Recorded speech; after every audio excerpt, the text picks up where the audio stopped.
Well, good evening, everyone, and welcome to the Brian Crombie Radio Hour on Saga 960.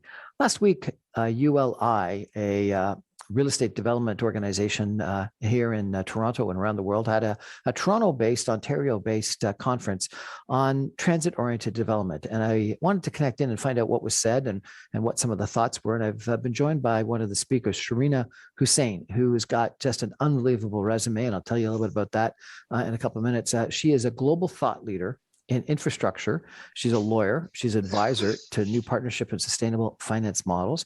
And she was, as I mentioned, a panelist on a panel in regards to transit-oriented development in the Greater Toronto Area. And it was really about whether the Ford government could, with some of their plans, really accomplish the 1.5 million new homes that we think we need over the course of the next couple of years. Hello, Sherena. Welcome to the show. How are you today? I'm doing well. Thanks. Thanks for having me. My pleasure. So, I'm going to come back to your resume and some of your unbelievable experience in the future later on the show. But maybe you could just, if you could, give me the headlines about what the conclusion of your panel was. Can we build a lot more homes in the Toronto area? And that's where there's an opportunity, but we have to align so many different moving parts in order to do so. And the panel that I spoke on specifically looked at transit-oriented development, specifically the Ford government's policy and processes in order to bring about what are known as transit-oriented communities. And these are mixed-use, residential as well as commercial developments around some of the real hubs that are coming up with respect to major transit projects across the GTA. So the purpose of that panel was to look at, well, can we do it? And if so, how? You said that there was something about the 4Ps that were key. Can you tell us what you think these 4Ps are? Yes, and this comes from my global experience, whether in terms of research, but also helping different organizations trying to realize the potential that comes with making a major infrastructure investment, but using that to spur different types of real estate development as well. And with that, there are what I call 4Ps as a way to synthesize all the right pieces that, if they're in sync, can help us better bring online meaningful transit-oriented communities and developments. And those 4Ps are policy, processes, the product, and also people. And if you want, I can go into a little more detail on each of the 4Ps, but for the most part, the Ford government has a policy in place. They do have different processes that they're putting online, but really the type of products such as affordable housing and whether or not they're able to then get some meaningful partnerships with the public, private, and non-for-profit sectors to bring on board that type of real estate development has yet to be seen so far. Let's come back to the 4Ps and maybe a little bit more detail in one of the next segments of our conversation. But, one of the criticisms of the Ford government, I think, in the past is its use of MZOs, ministerial zoning orders, particularly around the Ontario line, which I presume is one of the big new transit infrastructure developments that the Ford government has proposed and is embarking on. Do you think that was smart? Was that called for? So MZOs are one of the many tools in the toolbox as a way to then spearhead much of the development, which is otherwise sitting within a myriad of different stakeholders. And for the most part, the MZOs can be viewed as a bit of a blunt instrument in the sense that a minister is giving a zoning order as opposed to going through some of the more traditional municipal planning processes that will go through a certain set of procedures. But that being said, if we look at some of the experiences we've had so far in Ontario with some of our major transit projects like the Eglinton Crosstown LRT. And if any of your viewers have had the experience of trying to go from east to west on Eglinton Avenue. I was just last week. It was just a disaster. Oh my gosh. I got off at the Allen Expressway and tried to go east across Eglinton. I think it's been a disaster for 5 years, 10 years? How long has it been? It's been many years and we're still behind schedule. The hope, of course, is that we can get that crosstown LRT up and running, so much so that getting east to west by transit would be more feasible and also make it easier to drive.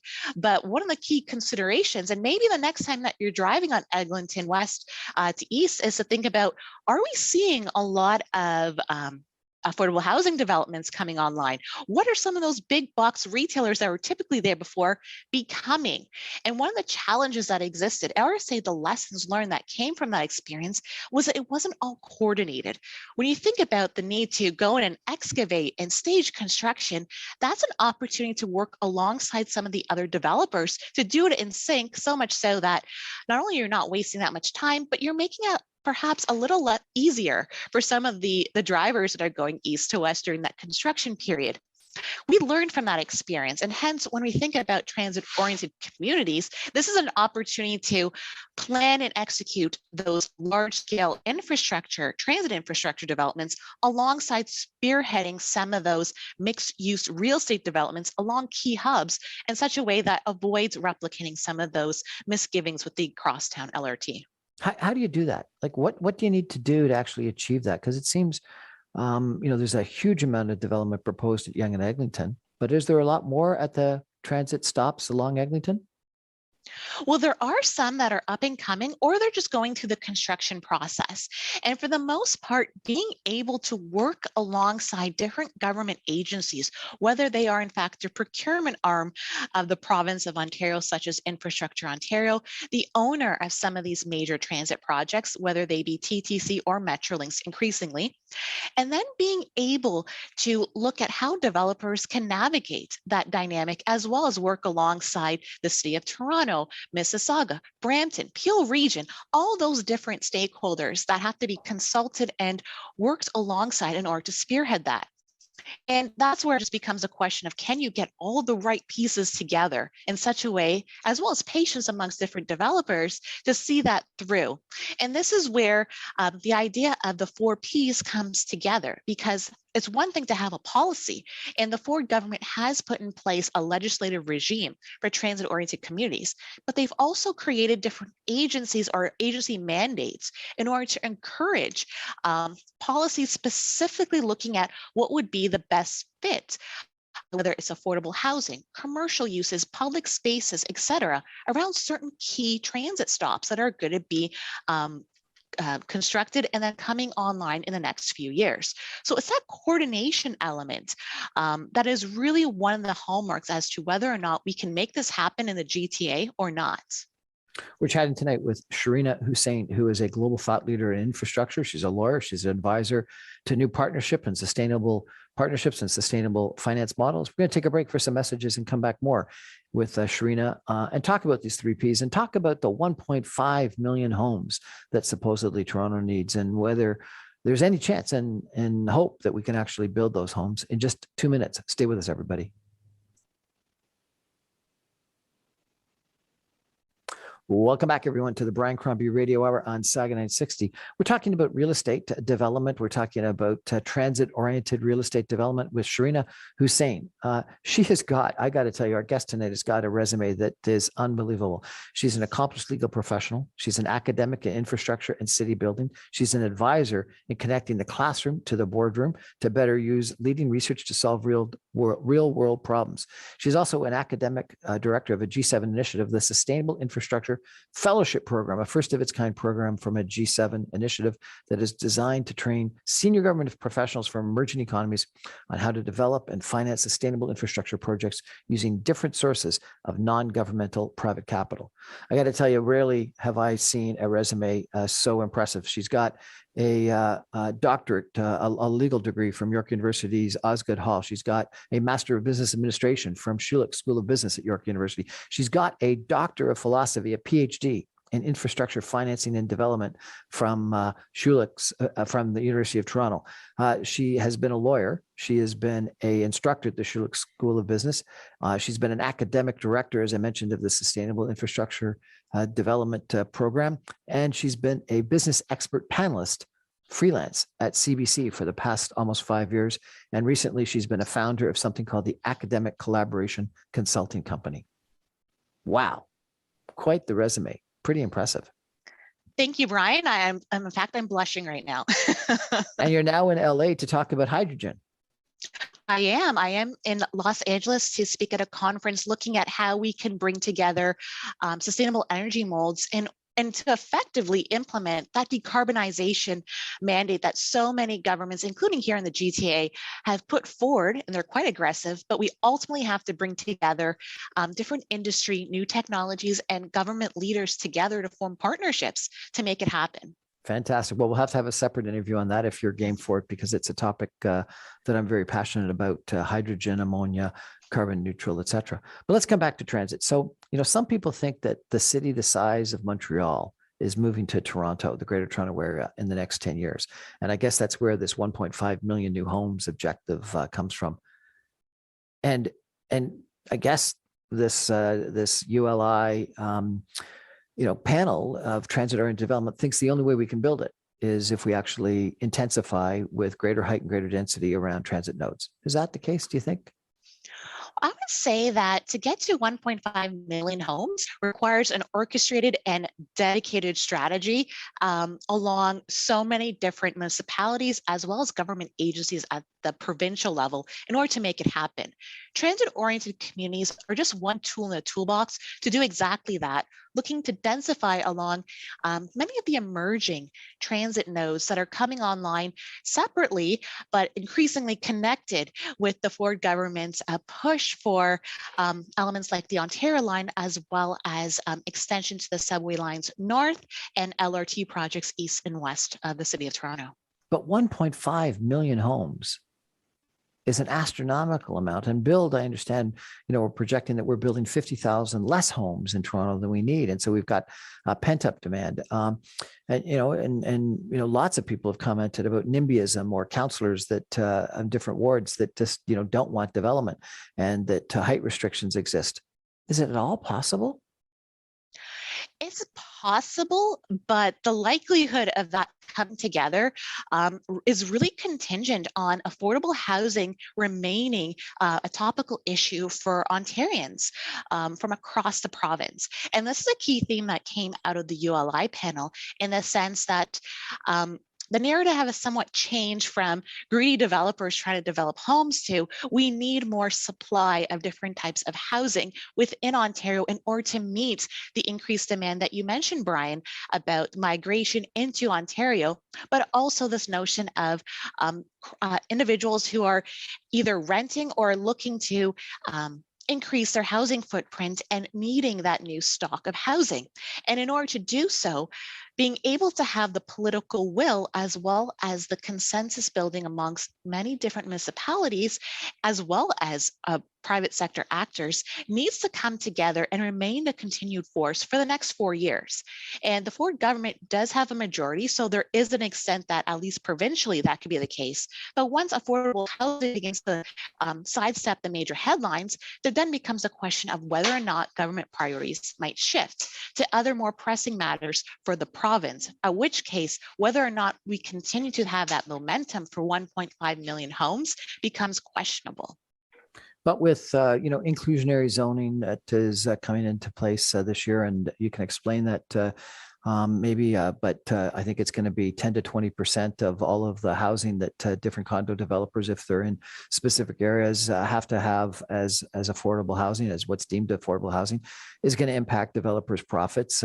Concern about construction prices, where we've seen unbelievable inflation and escalation in prices. Concerns about selling prices, as obviously the Bank of Canada increases interest rates. And councillors and city councils that really are, it would appear, negative toward height and density. Is there any possibility that this can actually happen? I would say we might see this happen across certain nodes where there is that political will and appreciation that NIMBYism won't necessarily meet the needs of Ontarians living in those neighborhoods, and rather moving away from NIMBYism towards I use the term YIMBYism, so yes, in my backyard. And there is a growing movement towards that. Granted, it is in certain pockets. And going to your point about, well, is it at all possible? Can it happen?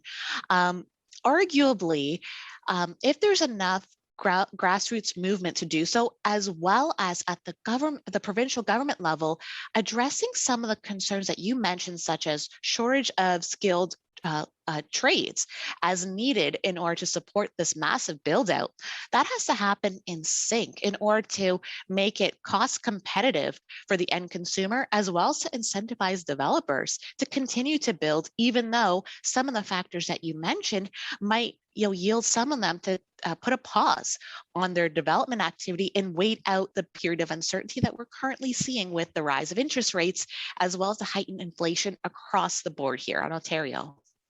Yeah. So, maybe you could talk about some of the areas where you think this development is going to take place. So we've mentioned the Ontario line, which is this new subway line that is going from, I think, the Ontario Science Centre down through downtown and then on to terminating in Ontario Place.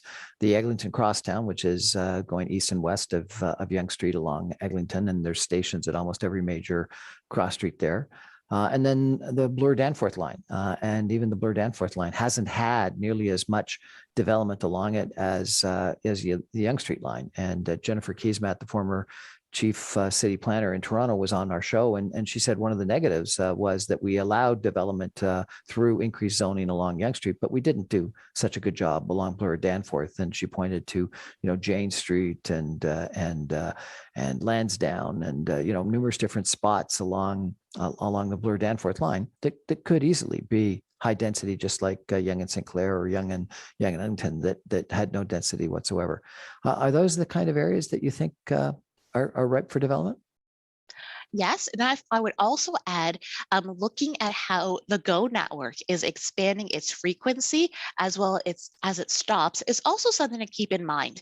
And this speaks to this broader notion of, if we build transit infrastructure, people will find it appealing, and hence they want to live in close proximity as a way to reduce, to say, their commuting time, or use it as an opportunity to live, work, and play in the same area. And this is where historically we've seen that is sometimes true, but not always true. And we ultimately have to go back to, from a real estate perspective, the first rule of real estate, which is location, location, location. What type of higher order transit is going in this area and doesn't make it more appealing to different user groups? Maybe it's more appealing to industrial users or to residents who are thinking about living in maybe a new condominium development that is adjacent to, say, some commercial or retail space. Ultimately, these decisions typically happen in parallel. So real estate developers and analysts will look upon highest and best use decisions as distinctive from, say, infrastructure planners who will be making these decisions about where they anticipate migration patterns and where to ultimately draw a line or renovate certain stations because they may be at the end of useful life, or they have to be upgraded for, say, accessibility requirements. And as long as those decisions happen in parallel and not with each other, we're again going to see certain pockets that are really hot and others not so much. And it's also about timing. One of the key pillars that the Ford government had in its push towards transit-oriented communities is to also try to fund a portion of the cost associated with the huge infrastructure build out that comes with, say, putting in the Ontario line. This is not to say that transit-oriented communities and the way that developers are able to take a spot and put in place a significant real estate complex is going to pay for a substantial portion of the cost. We've seen historically that that's not the case, but the goal is ultimately to capture some of the value that's created when you put in a new connected transport node that is then attributed to, say, adjacent landowners, and finding a way to make that in sync.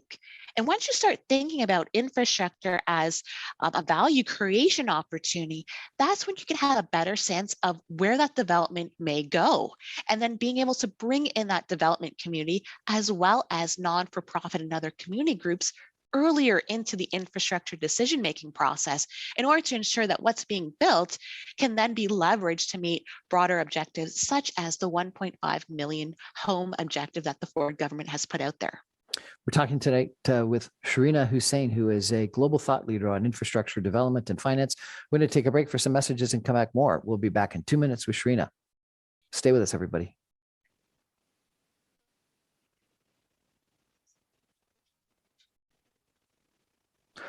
Welcome back, everyone, to the Brian Crombie Radio Hour on Saga 960. We're talking about transit-oriented development with Sherena Hussain as a global thought leader in infrastructure. She's a lawyer. She's an advisor to new partnership and sustainable finance models.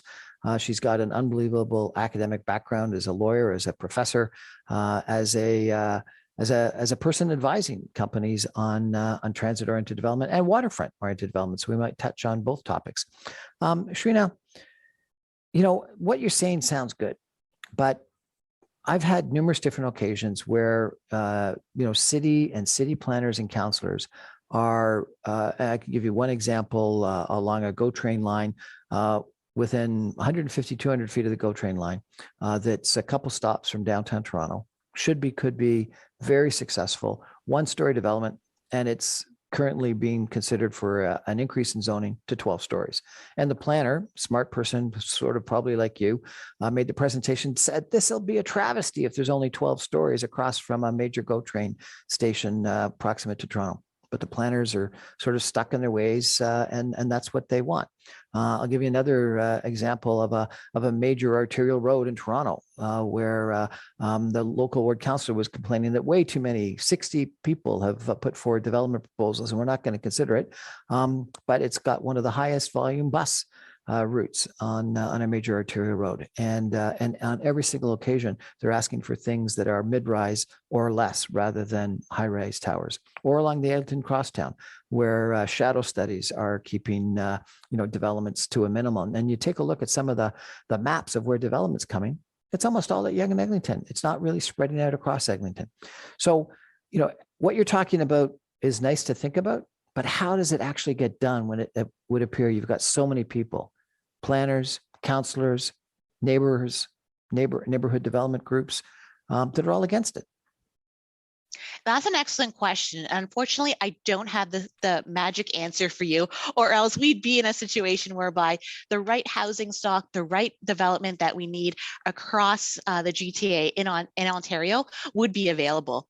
And for the most part, when we start unpacking the element of different stakeholder groups, and whether it's from a planning perspective or from local city councilors or even residential communities that are looking at the possibility of how their neighborhoods might change and whether or not that fits with what they call the character of the neighborhood, or is it a mature, stable neighborhood? And those terms are quite loaded because from a variety of different perspectives, you could ask yourself, well, is it stable and affordable for who? Is it keeping individuals out versus offering an opportunity for other types of family or living conditions, which can then help breathe new life into these neighborhoods? And for the most part, at its heart, it is stakeholder management. Stakeholder management paired with the fact that setting the policies for which these conversations can happen and what is permissible as either an enabler or a blocker for these types of developments needs to be put down. And if we really peel back some of those neighborhoods in which case you're seeing greater likelihood of, say, densification, and look at some of the development applications that have been putting forward, and if they are ultimately going to a different tribunal, well, how are they successful, and on what basis can they be replicable across different areas? And this is where the importance of official plans and secondary plans exists, because they are an opportunity to set out where different subsectors within regions want to densify, and what is the character of those areas going to look like. And that is ultimately the parameters for which different, say, developers, for profit or nonprofit, will then look upon what are the highest and best uses for those land parcels. And then that will then spark the type of stakeholder engagement that they may have, whether with city planning departments or even with city councilors. I'm not going to tell you, Brian, that this is easy. It sounds idealistic to me. It sounds very idealistic. It takes time, and often you're going back to the drawing board, in which case some of these development proposals can take years. And that's precisely what the Ford government didn't want to happen with the massive transit build out, hence this push for the transit-oriented communities. Even then, you could argue that they are quite idealistic, and I could point to examples around the world where we've tried it, Some have been successful, others have been utter failures. And in fact, they're failures because it may have taken decades for those development applications to come forward, or for people to realize that there's in fact value being located in areas like Canary Wharf. And that in fact was in relation to having the subway operational in the way that they needed it to be in order to see the value of trying to relocate commercial businesses to a new district in London. So these are all factors that have to be taken into account. I would arguably say that you need patience, you need to be realistic, and you have to start early when you're thinking about both the infrastructure decisions that are being made, but also the real estate development opportunities. And increasingly, we're finding over and over again, you need to have these conversations at the same time with the same departments. Many of these departments don't talk to each other, unfortunately. Oh gosh, and they all will say, "Oh, we got to wait till someone from Heritage or someone from Forestry or someone from blah blah blah department feeds in to their thoughts on the proposal." I was invited for dinner on the 63rd floor of a condominium downtown Toronto last night, and the view was just spectacular. But it's interesting. Most of Toronto's pretty flat, particularly when you don't look at it from the water or from a distance, but you're looking from that height out. And looking to the west, there's a huge amount of development on the water in the Humber Bay Shores area. There's not a lot of height elsewhere. And then looking to the east, there's not a lot of height along the water other than right there in sort of downtown. Tell me what you think about waterfront development and height. And is that good or is that bad? Because, a lot of people think Humber Bay Shores is spectacular, but then a lot of people will say Harborfront was a concrete wall separating us from the lake. So what's the solution there? Well, I can speak to personally because I used to live right around Bay and Harbor, in which case it were very much those concrete towers, which arguably some could say we just block the view of the waterfront for other Torontonians, whereas for others like myself, it was an opportunity to be able to access the waterfront, even though we were just in those condominium towers, just a short walk away. And arguably, what we see as being, if we can call it successful densification along the waterfront, and those that are still lagging, relates to the degree of cooperation amongst different types of government bodies in order to put forward what would say be the zoning requirements, what could then be the right proponent mix or the type of development that they want to see, and then put it out to competitive tender in order to then support different types of developers to put forth what they think would be the best design for the area and how they could potentially compensate different city, federal, or even provincial bodies to access certain land spaces, for example, or easements. And those are instances whereby Waterfront Toronto, as a tri-party agency between the federal government, provincial government, and the City of Toronto, has been able to densify certain areas around the waterfront, and they're not finished yet. We think back to a few years ago with Alphabet, so Google's parent company, wanting to redevelop areas of the waterfront in Toronto. They were effectively engaging with that agency as a way to manage all these different requirements amongst government bodies, But we lost that opportunity. And some people think it was good that we lost that opportunity because they were worried about privacy. But other people say, no, it was NIMBYism and bureaucracy that caused Alphabet to leave. What do you think? Well, I've been fortunate to do some in-depth case studies on why this was the case. And one of the key findings that's come out of it is in relation to the fact that as an organization, Alphabet or Sidewalk Labs was on the impression that they could transplant a way of development from, say, that worked in New York City and expect it to work in Toronto. Toronto does have a unique development and planning culture, if I can call it that, in which case there is a significant amount of community consultation and input that happens in Toronto, which may not necessarily resonate in other places around North America, let alone here in Canada. So when we think about, well, if it was a disaster or not, this issue of privacy, and really needing to scratch our head and ask ourselves, why would a data company want to get into real estate development, wasn't well articulated to many of those different stakeholders. So a lot of concerns about data privacy, access for who, what does it mean to have a privately owned public space, were ultimately raised, for which case, for purposes of trying to push for a development, for a lot of the reasons we mentioned before, some developers opted to walk away. And that's what we saw happened in that particular instance here in Toronto. There's two big new developments on the waterfront taking place in Peel Region. One at the old Lakeview Generating Station down south of Cawthra and Dixie Road on the waterfront, and one at Mississauga Road in Lakeshore, the old Imperial Lands tank yard. What do you think of those? Are you familiar with those two developments? Did they make sense? I'm familiar with the process, in which case those government bodies put them out to tender, and also some of the considerations that different developers had when they're looking at the site. And for the most part, this is an example of how different public organizations can look at whether or not they're in fact using lands well or not. And if it's just vacant because, say, a certain organization packed up shop 2 or so decades ago and is contaminated, what exactly will a city or a region do with that land? It's just a money pit for that perspective.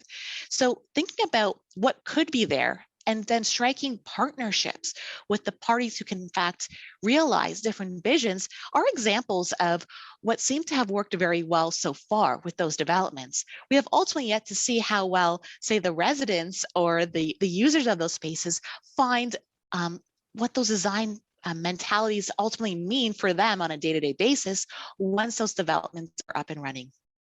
So, you know, the Mr. Christie cookie site at Park Lawn and the QEW or the Gardner Expressway is 25 acres. I think it's 26 or 27 acres. So it's just about 25 acres. And if you add in all the development that's south of it, it's another 10 acres. Traffic there is abysmal, so much so that they're actually thinking about putting in a GO train station, which would be spectacular. Sort of between Lakeshore and Mimico, there'd be another GO train station to get people from that to downtown. That's sort of 25 to maybe 35 or 40 acres in total of high density development. Lakeview is 125 acres and Mississauga Road and Lakeshore is 75 acres. I'm not sure exactly what the populations are, but no new GO train stations, no new transit. What's the implication of that going to be? So that's a really good question. And this is where, when we think about even with the pandemic and how individuals commute, those are other elements that factor into whether or not, if you were to say put in or plan for a different GO stop, how well would it be used? Are the residents that are thinking about locating to some of those major development sites that you mentioned are likely to go and commute into, say, the downtown core or utilize the GO network? And we're beginning to see bigger questions about post-pandemic and the rise of hybrid workspaces, whether or not those traditional commuting patterns will continue. So much so that even amongst the existing GO network, there are some concerns amongst experts that it may take upwards of a decade to get ridership back to where it was prior to March 2020. So if we think about that and then putting in new GO lines, there's really just this question of, do you do it and hope people come, or opt to just see how individuals behave in those sites and then make decisions afterwards? Either way, it's not ideal. This is interesting. And this is a whole nother topic. I'd love to chat with you about this and what you think. So when Elon Musk says you got to come back and work in the office minimum 40 hours a week or you're out of work, Goldman Sachs, Morgan Stanley say the same thing. John Love from Kingset Capital says your comments about hybrid work is overblown and people are going to come back to the office. And I got to tell you personally, I've heard CEO after CEO after CEO say he wants his people or her people back in the office. And yet some millennials might like the idea about working from home, but frankly, my own kids who are in that age category, they actually are moving back downtown because they miss the social aspect of things. And they may not want to go to work or commute, but they're actually moving back to King West and into condos and wanting to, they miss that social life and they've gone a little bit stir crazy for the last 2 years. And, you know, you complained about how busy Pearson was earlier in our conversation. Traveling is up big time. There's a huge amount of pent up demand. So do you really think hybrid work is here to stay such that GO doesn't have to worry about all those commuters again? I think it's going to be around for the next 2 to 3 years before we begin to see behaviors shift again.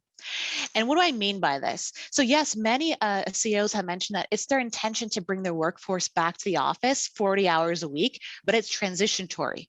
So it would be, say, 2 to 3 days a week for, say, the next 6 months. And then we're going to think about, do we have enough office space for all those workers to be in the office at the same time? And if so, how do we deal with things like hot desks, or do we need suburban real estate? And all those questions begin to emerge.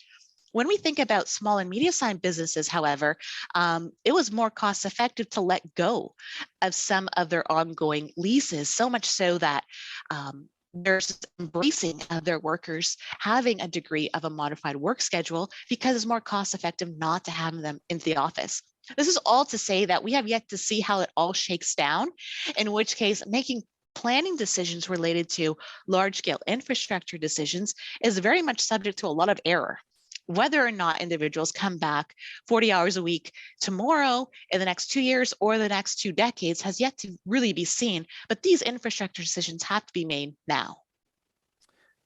So to sort of bring it all together, I'm concerned that we're not going to have governments actually, or at least municipal governments, allow what you're suggesting the provincial government wants and needs, and this 1.5 million new homes that we need, or the 1.5 million people that are moving here, or the 50,000 homes that we're not building every year that Bill talks about, that we've got this unbelievable amount of demand because of in-migration that we're not meeting because of government regulation and red tape and NIMBYism, et cetera, some of the topics that we've talked about, that maybe the provincial government has mandates that with transit and some of their development plans that really will accommodate that, but municipal governments are resisting it. So you're the expert at people working together. How do you solve that conundrum? If we dig into why municipalities are or different groups are presenting challenges, we have to start asking ourselves why. Why is that an issue? And if you dig a little deeper among certain municipalities, it might just boil down to money.